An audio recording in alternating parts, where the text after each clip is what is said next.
নমস্কার, আজকের এই ভিডিওতে আমরা আলোচনা করব আয়ুষ্মান ভারত অর্থাৎ প্রধানমন্ত্রী জন আরোগ্য যোজনার যে ফর্ম যেটা জনকল্যাণ শিবির থেকে দেওয়া হচ্ছে সেই ফর্মটি কীভাবে ফিল আপ করবেন।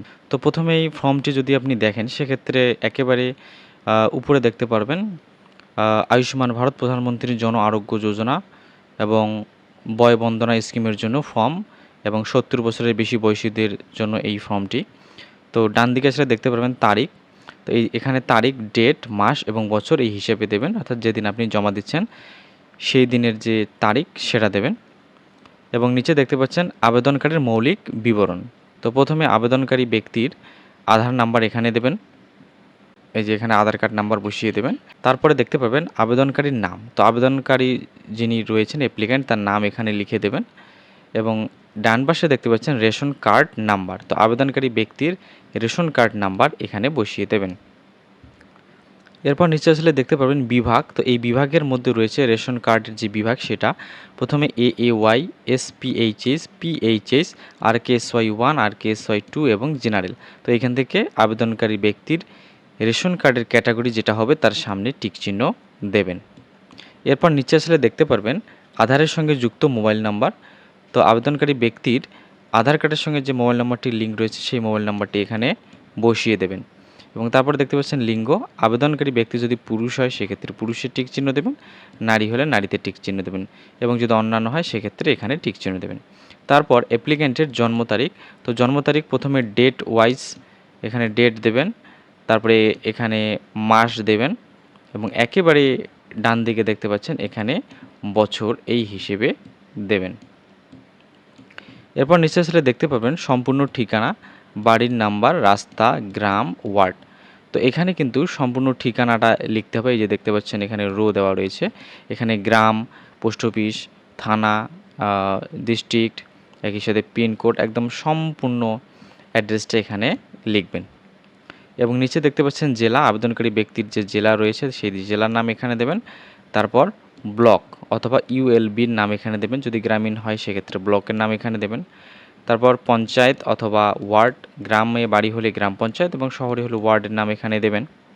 এরপর নিচে আসলে দেখতে পাবেন পরিবারের প্রধানের নাম, অর্থাৎ আবেদনকারী ব্যক্তি যে পরিবারে রয়েছেন সেই পরিবারের প্রধানের নাম, হেড অফ দ্য ফ্যামিলির নাম এখানে দেবেন এবং মোট পরিবারের সদস্য কতজন রয়েছেন তো এখানে সেই সদস্য সংখ্যা দেবেন। এরপরে ডান দিকে দেখতে পাচ্ছেন প্যান নাম্বার। এখানে আবেদনকারী ব্যক্তির প্যান নাম্বার যদি থাকে সেখানে দিয়ে দেবেন এবং না থাকলে ফাঁকা রেখে দেবেন। তারপর দেখতে পাচ্ছেন নির্বাচনী বিবরণ। তো এখানে আবেদনকারী ব্যক্তির ভোটার কার্ড নাম্বারটি বসিয়ে দেবেন। এরপর দেখতে পাচ্ছেন এসি নাম্বার, অর্থাৎ বিধানসভার যে নাম্বার সেটা এখানে লিখে দেবেন। এরপর দেখতে পাচ্ছেন পার্ট নম্বর, এখানে পার্ট নাম্বারটি বসিয়ে দেবেন। এরপর দেখতে পাচ্ছেন সিরিয়াল নাম্বার, অর্থাৎ ভোটার লিস্টের যে সিরিয়াল নাম্বার রয়েছে সেটা এখানে দিয়ে দেবেন। এটা আপনি পাবেন 2026 ভোটার যে স্লিপ একটা দিয়েছিল BLO বাড়ি বাড়ি, সেই স্লিপে কিন্তু সম্পূর্ণ ডিটেলস পেয়ে যাবেন, সেটা দেখে দেখে এটা পূরণ করে দেবেন। এরপর নিচে আসলে দেখতে পাচ্ছেন স্বাস্থ্যসাথীর বিস্তারিত তথ্য।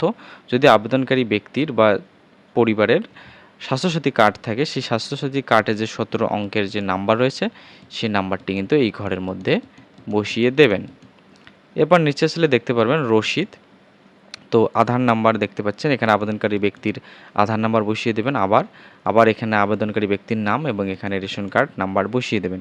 একইভাবে আবার এখানে লিঙ্গ সিলেক্ট করবেন, যেটা হবে সেটা পুরুষ মহিলা এবং জন্ম তারিখ আবার এখানে বসিয়ে দেবেন, ডেট, মাস এবং বছর এই অনুসারে।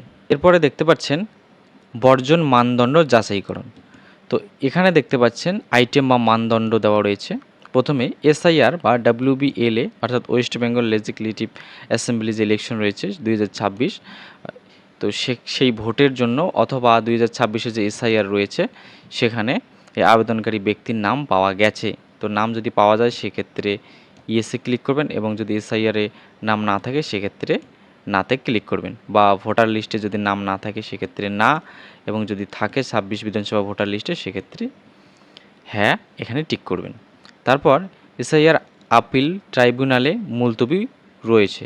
তো যদি নাম বাদ গিয়ে থাকে সেক্ষেত্রে কি ট্রাইব্যুনালে আপিল করেছেন, বা আপনার সেই যদি আবেদন করে থাকেন সেক্ষেত্রে হ্যাঁতে ক্লিক করবেন এবং না করলে নাতে ক্লিক করবেন। এরপর দেখতে পাচ্ছেন মুলতবি CAA আবেদন। তো আপনি কি CAA-তে আবেদন করেছেন? যদি হ্যাঁ হয় হ্যাঁতে ক্লিক করবেন এবং না হলে নাতে ক্লিক করবেন। এরপরে নিচে আসলে দেখতে পাচ্ছেন আবেদনকারীর ঘোষণা ও সম্মতি। তো এটা একটু পড়ে নেবেন যে আমি এত দ্বারা ঘোষণা করছি যে উপরোক্ত সমস্ত তথ্য সত্য।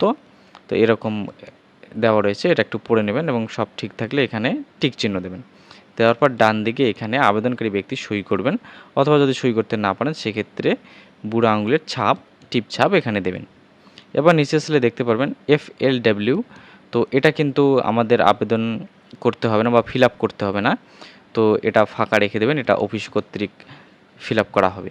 এবার নিচে দেখতে পাচ্ছেন শুধুমাত্র সরকারি ব্যবহারের জন্য, এটাও এই নিচের যে পার্টটা রয়েছে এটাও কিন্তু সরকারি ব্যবহারের জন্য, তো এটা কিন্তু আমাদের আবেদন করতে হবে না। তো এইভাবে কিন্তু আপনি খুব সহজেই আয়ুষ্মান ভারত কার্ডের যে ফর্ম রয়েছে জনকল্যাণ শিবিরে আবেদন করতে পারবেন।